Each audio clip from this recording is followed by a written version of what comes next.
Welcome back to my YouTube channel Lavez Academy. If you are new to this channel, do subscribe, like and share with your friends. Now why you should subscribe to this channel? There is a valid reason, because class 10th SSC board we have completed mathematics part 1st whole syllabus, mathematics part 2 whole syllabus along with few chapters of science part 1st. In that we have covered problem set, practice set along with important theorem and tricks and tips. So तुम्हाला प्रत्येक चॅप्टर्सचे playlist मिळतील, त्याचे along with त्याचे thoroughly videos मिळतील की काय होतं आहे काय नाही नेमकं, practice set, problem set, solved example along with important tips and tricks, how to remember और how which questions are important for board examination. So नक्की चॅनलला सबस्क्राईब करा आणि तुमच्या मित्रांसोबत सुद्धा शेअर करा. In this lecture we will learn electric motor. Electric motor आणि electric generator, these are the most important topics in this lecture. या दोनच टॉपिकवर तुम्हाला 5 मार्काचा क्वेश्चन विचारला जाऊ शकतो. प्रिव्हियस इयर क्वेश्चन पेपर्समध्ये कित्येक वेळेस हा क्वेश्चन विचारला गेला आहे. What is that is construction of electric motor, त्यांची वर्किंग, किंवा what is the use of split rings आणि ब्रशेस, या टाईपचे क्वेश्चन्स विचारले गेलेले आहेत. तरी पण व्हिडिओ लेक्चर शेवटपर्यंत बघा. असं समजून सांगेन की शेवटपर्यंत तुमच्या आयुष्यभर लक्षात राहील. बुकमध्ये जे एक्सप्लेनेशन दिलं आहे, AB कडून जातं, C1 C2 कडे जातं, हे असं काहीही कळत नाही आहे. सो लिटरली नेमकं होतं आहे काय लॉजिकली आणि कन्सेप्ट एकाच व्हिडिओमध्ये क्लिअर करून देतो. फक्त व्हिडिओ शेवटपर्यंत बघा. So simply what are electric motors. आपण लहानपणी रिमोट कंट्रोलच्या कार्स खेळायचो. इथं कुठेतरी इमेज येऊन जाईल. रिमोट कंट्रोलच्या कार्स जेव्हा खेळत होतो, ते जेव्हा कार खराब होते आपण काय करायचो, कार फोडायचो, तोडायचो, त्याच्यातून एक छोटीशी मोटर काढायचो आणि त्या मोटरला आपण खेळण्यातल्या सायन्स प्रोजेक्टमध्ये काय करायचो, छोटीशी सेल लावायचो त्याला आणि पुढे जर आपण पंखा वगैरे जोडला असेल तर ते स्पिन व्हायचं. याचाच अर्थ काय त्या ठिकाणी, किंवा आपण जेव्हा बॅटरी त्या इलेक्ट्रिक मोटरला कनेक्ट केली, तो बॅटरीकडून इलेक्ट्रिकल सप्लाय मोटरला गेला आणि मोटर नंतर मोटरचं पुढची टिप काय व्हायला लागली, रोटेट व्हायला लागली. याचाच अर्थ काय, electric motor converts electrical energy into mechanical energy. हा खूप हे पॉईंट्स आहेत, की पॉईंट्स, जेणेकरून तुम्ही ह्याचा स्क्रीनशॉट काढू शकता. एक एक पॉईंट एक्सप्लेन करत जातो नेमकं होतं आहे काय. So electric motor converts electrical energy into mechanical energy. Cell त्याला जोडली होती, सेलमधून इलेक्ट्रिकल एनर्जी मोटरपर्यंत गेली आणि मोटरचं पुढचं स्पिन व्हायला लागलं. बस हे झालं introductory part of electric motor. त्यानंतर which principle is used in the electric motor. आता प्रिन्सिपल कोणतं यूज केलं जातं असाच क्रमात लिहायचं आहे. थोडंसं इंट्रोडक्शन द्यायचं, त्याच्यात प्रिन्सिपल कुठलं यूज होतं, लॉ कोणता यूज होतो आणि खाली वर्किंग आणि स्पेसिफिकली जो क्वेश्चन असेल तो तुम्ही लिहू शकता. तर प्रिन्सिपल कुठलं यूज केलं जातं, current carrying conductor placed in a magnetic field. Previous लेक्चरमध्ये बघितलं की बाबा करंट कॅरिंग कंडक्टर हे जर एक्सटर्नल मॅग्नेटिक फील्डमध्ये आपण ठेवलं तर काय होणार आहे, त्याच्यावर फोर्स ॲक्ट होणार आहे. आणि कोणता लॉ यूज करतो आपण त्या ठिकाणी, Fleming's left hand rule. So law used is Fleming's left hand rule. आता एक एक गोष्ट बघून घेऊयात. नेमकं वर्किंगमध्ये कसं गोष्टी वर्क करतात. फर्स्ट ऑफ ऑल तुम्हाला फिगर कन्स्ट्रक्शन बेसिकली समजावून सांगतो. नेमकं होतं आहे काय, ही आहे कॉईल आहे, copper coil, that is armature coil म्हणतो आपण त्याला. त्या पॉईंटला फक्त एक रेक्टँग्युलर आकारामध्ये त्याला मी असं मोल्ड केलं आहे. वायर, तुम्ही सिम्पली वायर त्याला बेंड करू शकता. कसं बेंड केलेलं आहे, रेक्टँग्युलर आकारामध्ये और स्क्वेरिकल आकारामध्ये. नॉर्थ पोल, साऊथ पोल कशाला असतात, north pole, south pole obviously मॅग्नेटला असतात. So this is a magnet. ABCD ही जी कॉईल दिसते अशी, ते काय आपलं आर्मेचर कॉईल, इथं पण लिहिलेलं आहे मी. This armature coil is connected to the split ring. पुस्तकात जी फिगर आहे डिरेक्टली ब्रशेसला कनेक्ट केलेली आहे, त्यामुळे खूप कन्फ्युजन आहे. सिंपल भाषेमध्ये लक्षात ठेवा, this split ring is connected, armature coil is connected to the split rings. आता देन दिस स्प्लिट रिंग्स, हे बघा जे काळे गट्टू दिसतात ते काय ब्रशेस आहेत, B1 आणि B2. This B1 B2 brushes are in contact with split ring. आता स्प्लिट रिंग आणि स्लिप रिंगमध्ये खूप फरक आहे. एखादी गोष्ट स्प्लिट करायची आहे, जेव्हा आपण TTMM करतो, म्हणजे तू तेरा मी मेरा, एखाद्या हॉटेलमध्ये जेवायला गेलो, आपल्याला त्याचं बिल भरायचं आहे, आपण आपलं बिल भरणार आहेत, तर काय करतो, बिल 100 रुपयाचं बिल असेल, त्यानं 50चं खाल्लं, मी 50चं खाल्लं, तर कसं करतो आपण, बिल स्प्लिट करतो, काय करतो, विभागतो. मग इथं पण काय होणार आहे, एक रिंग असते, त्याला जर मी दोन्हीकडून स्प्लिट केलं तर मला काय मिळणार आहे, स्प्लिट रिंग. हे अशी असते स्प्लिट रिंग, त्याला S1 आणि S2 नाव दिलेलं आहे. Split ring are connected with the brushes B1 आणि B2. ब्रशेस कशाचे बनलेले आहेत, ग्राफाईटचे, आणि graphite is a good conductor of electricity. बस एवढं लक्षात ठेवू शकता. मग याचाच अर्थ काय, जेव्हा मी बॅटरी कनेक्ट करणार आहे, ब्रशेस इलेक्ट्रिकल सप्लाय प्रोव्हाइड करणार आहेत. कशाला प्रोव्हाइड करणार आहेत, स्प्लिट रिंग्सला. येऊयात हळूहळू. कन्स्ट्रक्शन काय आलं आहे, फिगर काढताना कसं काढायचं आहे, 2 बार मॅग्नेट, म्हणजे बार मॅग्नेट, त्याच्यामध्ये आर्मेचर कॉईल, त्याचा आकार असा रेक्टँग्युलर काढायचा आहे. These armature coils are connected with the split rings, split rings are connected with the brushes, आणि brushes are connected with the battery. जसं की इथं दाखवलं.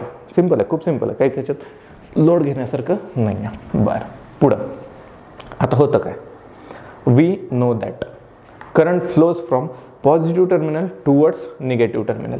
म्हणजे या ठिकाणी आता पॉझिटिव्ह टर्मिनल कोणता आहे, हे वाला. निगेटिव्ह कोणता आहे, हे वाला. So current flows from positive terminal to negative terminal. Current कसा फ्लो होणार आहे, असा. याची डायरेक्शन करंटची अशी असणार आहे, असा सर्क्युलेट होऊन परत निगेटिव्ह पोलकडे. म्हणजे या ठिकाणी असं असं असं. This will be the direction of current. आता मला डायरेक्शन ऑफ करंट माहिती आहे, मॅग्नेटिक फील्डची डायरेक्शन माहिती आहे का कोणाला, आपल्याला हेही आपण शिकलोय की बाबा बार मॅग्नेटमध्ये मॅग्नेटिक लाईन्स कुठून कुठं ट्रॅव्हल करतात, magnetic lines travel from north pole towards south pole. हे लॉजिक आपल्याला तर माहिती आहे, नसेल माहिती आता परत एकदा ऐका. Magnetic lines travels from north pole to south pole. म्हणजे डायरेक्शन ऑफ मॅग्नेटिक फील्ड कशी आहे, नॉर्थ टू साऊथ. करंटची डायरेक्शन या आर्ममध्ये वर आहे, या आर्ममध्ये खाली आहे. आता एक गोष्ट मला माहिती आहे की if a current carrying conductor placed in a magnetic field it will experience a force.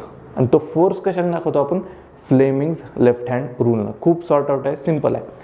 आता बघा या ठिकाणी होतं काय की बाबा करंट फ्लो होणार आहे पॉझिटिव्ह टू निगेटिव्ह. मग फ्लो होताना इथं कसं दिसणार आहे मला की बाबा स्प्लिट रिंग S1 आहे, S1 ला काय कनेक्टेड केलेलं आहे, आर्म AB. आता आर्म AB मध्ये current is flowing in the upward direction, magnetic field in the north to south direction. म्हणजे अशी त्यांची मॅग्नेटिक फील्ड असणार आहे. आणि फोर्स कसा एक्झर्ट होईल, आता फोर्स एक्झर्ट करायसाठी आपण एक लॉ यूज केला होता, फ्लेमिंग्स लेफ्ट हँड रूल. खूप सिम्पल आहे. करंटची डायरेक्शन कुठे आहे, वर आहे. करंट कशाने दाखवतो, परत एकदा रिवाइज. F म्हणजे thumb, FBI federal bureau of investigation Hollywood, जसं आपण लक्षात ठेवलं होतं, FBI. सिरियली जायचं, घाई गडबड नाही करायची. तर F म्हणजे direction of force indicated by thumb, B म्हणजे direction of magnetic field indicated by index finger, and I means direction of current indicated by middle finger. तर आता काय होतं, current is flowing in the upward direction in arm AB and flowing in downward direction arm CD. आता current upward flows होतं आहे इथं, म्हणजे करंटची डायरेक्शन कशी आहे, I म्हणजे मिडल फिंगर वर येणार आहे. मॅग्नेटिक फील्ड कशी आहे, नॉर्थ टू साऊथ. म्हणजे हे बघा करंट वरच्या साईडनं, मॅग्नेटिक फील्ड या साईडनं. तर थंब कुठं दिसतोय तुम्हाला, बॅकवर्ड दिसतोय का, बॅकवर्ड. म्हणजे आर्म AB वर फोर्स एक्झर्ट होणार आहे. आणि तो फोर्स कसा एक्झर्ट होणार आहे, तर सिम्पली डाऊनवर्ड डायरेक्शनला. म्हणजे आता इथं 3D काढू शकत नाही, आपलं 2D आहे. सो डाऊनवर्ड डायरेक्शनला AB आर्म आहे, तो कसा होणार आहे, डाऊनवर्ड डायरेक्शनला मूव्ह होणार आहे. कशामुळं मूव्ह झाला, त्याच्यावर फोर्स ॲक्ट झाला. आणि तो कुठल्या नियमानं, कुठला रूल सांगतो, कुठला force, the Fleming's left hand rule. We used Fleming left hand rule. नाव हे तर खाली गेलं आहे, पण त्याच वेळेस CD आर्ममध्ये सुद्धा फोर्स एक्झर्ट होणार आहे. का होणार आहे सांगतो. CD मध्ये करंट फ्लो होतोय, एका मॅग्नेटिक फील्डमध्ये पण ठेवलं आहे. That's why force will be exerted on CD arm. आता त्याची डायरेक्शन कशी असेल, चेक करा.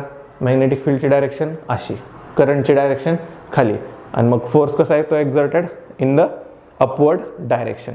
म्हणजे force exerted on CD is in the upward direction.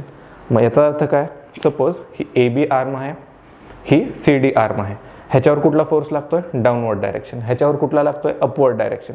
म्हणजे जी आर्मेचर कॉईल आहे ती कशी मूव्ह करणार आहे, या डायरेक्शनमध्ये. ठीक आहे, आर्मेचर कॉईल या डायरेक्शनमध्ये मूव्ह करणार आहे.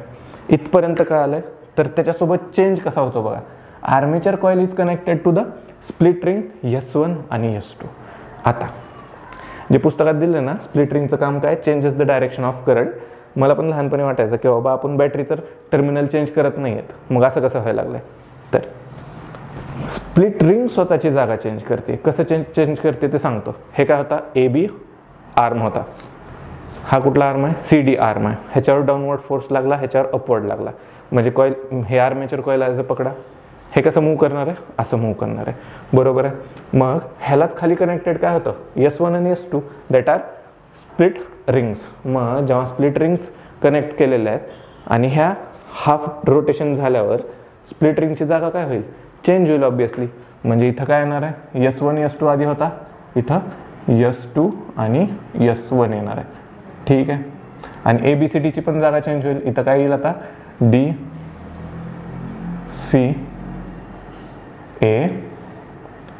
B. फक्त हाफ रोटेशन झालं आहे, बाकी काहीही झालं नाही. हाफ रोटेशनचं तत्तशिक चालू आहे आपलं. आता सेम परत करंट वाहतो आपला. करंट कसा वाहणार आता, CD आर्ममधून AB कडून खाली येणार आहे. मग सेम ह्याच्यावर सुद्धा फोर्स ऍक्ट होणार आहे. CD आर्मवर परत खाली जाणार आहे, AB आर्म परत वर येणार आहे. म्हणजे काय होणार आहे, परत एक हाफ रोटेशन झालं. मग परत त्यांच्या जागा कशा शिफ्ट होणार आहेत, S1 इकडं, S2 इकडं. कळतंय का, सिम्पल आहे, खूप सिम्पल आहे. आर्मेचर कॉईल त्याची जागा मूव्ह करते, म्हणजे जागा एकमेकाची रिप्लेस करते. इथं AB होता आधी, ते CDला जाते आणि CD ABला येते. मग हाफ रोटेशन नंतर S1 S2 पण त्याची जागा चेंज करणार आहे ना. का चेंज करणार आहे, because this armature coil is connected to the split ring setup. आता हे जे काय आहे मध्यभागी ॲक्सेल आहे. ॲक्सेल कशासाठी, आता बघतो आपण, जे बाईक किंवा तुमची सायकल असते, सायकलच्या टायरच्या मध्यभागी काय असतं, ॲक्सेल असतं, ज्याच्या भोवती तुमचं टायर रिव्हॉल्व करतं. सेम आहे मोटरच्या आर्मेचर कॉईल भोवती. आर्मेचर कॉईल कशा भोवती फिरणार आहे, तर ॲक्सेल भोवती फिरणार आहे. ठीक आहे,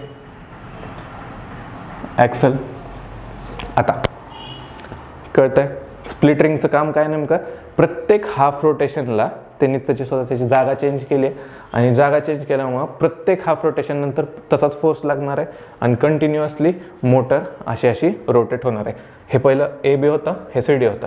ह्याच्यावर डाऊनवर्ड लागला, ह्याच्यावर अपवर्ड लागला, असं झालं. परत सेम ह्याच्यावर डाऊनवर्ड, ह्याच्यावर अपवर्ड, परत सेम. ह्या असं करत करत आपली कॉईल रोटेट होते. आणि कॉईललाच पुढं पंखा किंवा काही जरी लावलं तरी ते रोटेट होणार आहे. मग where do we use electric motors, खूप ठिकाणी यूज केला जातो. फॅन झालं, तुमचं मिक्सर झालं, तुमचे रिमोट कंट्रोलच्या कार्स झाल्या, या सर्व गोष्टींमध्ये आपण काय यूज करतो, तर इलेक्ट्रिक मोटर यूज करतो. ठीक आहे. आता ब्रशेसचं आणि बाकीच्या गोष्टींचं काम काय नेमकं, थोडंसं इमॅजिन करून बघा की बाबा बॅटरी, हे स्विच आहे ऑन ऑफ करण्यासाठी, is connected to the brushes. ही जी सिस्टीम आहे ती चेंज होत नाही. जर रोटेट करून हे पण रोटेट झालं असतं तर ती पूर्ण वायरिंग तुटली असती. मग म्हणजेच होत आहे काय नेमकं, armature coil is only connected with the split ring. म्हणजे आर्मेचर कॉईल आणि स्प्लिट रिंग एवढंच हालत आहे पूर्ण सेटअपमध्ये. बाकीच्या सर्व गोष्टी जागेवर आहेत. बार मॅग्नेट जागेवर आहे, ब्रशेस पण जागेवर आहे, बॅटरी पण जागेवर आहे, स्विच पण जागेवर आहे. फिरतंय काय फक्त, तर आर्मेचर कॉईल आणि त्याच्या कनेक्टेड असलेले स्प्लिट रिंग्स. संपला विषय. कुठली मिसळ, रुपेश मिसळ. तर होतं मीम होतं. तर झालं काय, नॉर्थ आणि साऊथ पोलकडून मॅग्नेटिक फील्डची डायरेक्शन अशी होती. करंटची डायरेक्शन ज्या पद्धतीने, त्या पद्धतीनं आपण by using Fleming's left hand rule force exert केला. फोर्स एक्झर्ट केल्यामुळे त्या रिव्हॉल्व झाल्या, रोटेट झाल्या. आणि रोटेट झाल्यामुळे स्प्लिट रिंगनी सुद्धा त्यांची जागा स्वतःची चेंज केली. म्हणजे स्प्लिट रिंगलाच आपण काय म्हणतो, commutator. So it changes the direction of current after every half. म्हणजे त्याचा काय, डायरेक्शन ऑफ करंट म्हणजे बॅटरी चेंज करत नाही आपण, करंट तसाच फ्लो होत आहे. फक्त S1 आणि S2 स्वतःच्या जागा चेंज करतात. त्यामुळे आपल्याला कसं होतं आहे की बाबा आर्म इकडं होतं आहे, AB आर्म CDची जागा घेतोय, CD आर्म ABची जागा घेतोय. त्यामुळे कसं दिसणार आहे, प्रत्येक रोटेशन, हाफ रोटेशनला त्यांचं करंटची डायरेक्शन चेंज केल्यासारखे. बघा पहिल्यांदा CDची खाली होती, आता CDची अपवर्ड आहे. ABची इकडे असल्या अप होती, CDची AB इकडे गेल्या डाऊन आहे. जास्त लोड घेऊ नका, खूप सिम्पल आहे. हाफ हाफ रोटेशनसाठी लिहा, पद्धतशीर लिहा, गोष्टी होऊन जातील. So law used is Fleming's left hand rule. Split रिंगचं काम काय आता सांगितलं. Split ring changes the direction of current after every half. बॅटरीची डायरेक्शन चेंज करत नाही आहोत आपण, स्प्लिट रिंगच स्वतःची जागा चेंज करत आहे. त्यामुळे त्यांना कसं जाणवत आहे की बाबा आपल्यातून वाहणारा करंटची डायरेक्शन चेंज झाली. त्यामुळे तसं काय, changes the direction of current after every half. After every half rotation नंतर ते त्यांच्या जागा चेंजेस करणार आहेत. तर ब्रशेसचं काम काय असतं. Brushes are made up of graphite which provides the electrical signal to the split ring.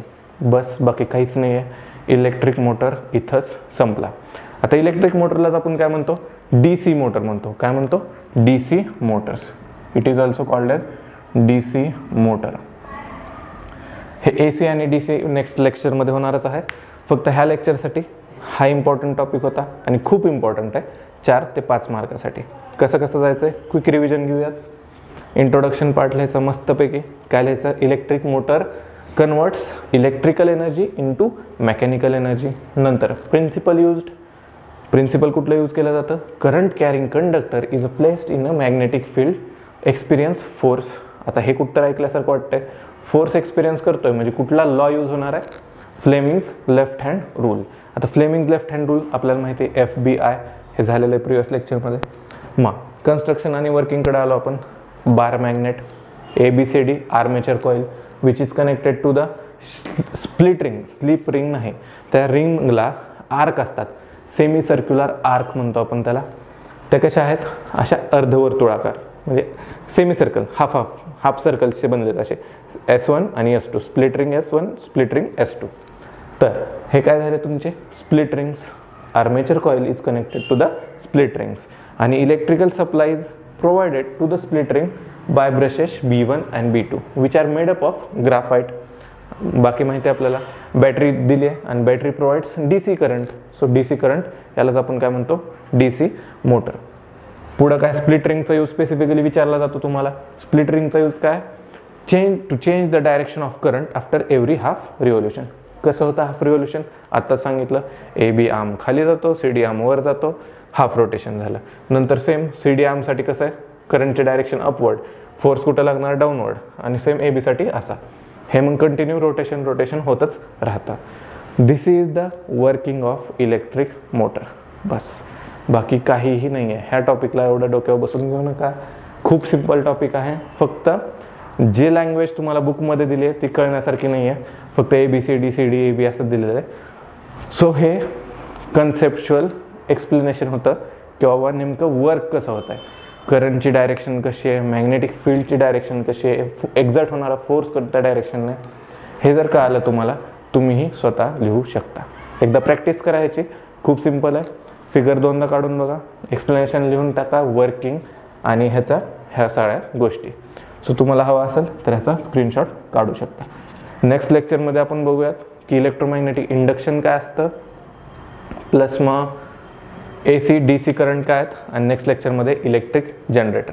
तोपर्यंत चॅनलला नक्की सबस्क्राईब करा, लाईक करा आणि तुमच्या मित्रांसोबत नक्की शेअर करा. थँक्यू. स्क्रीनशॉट काढा.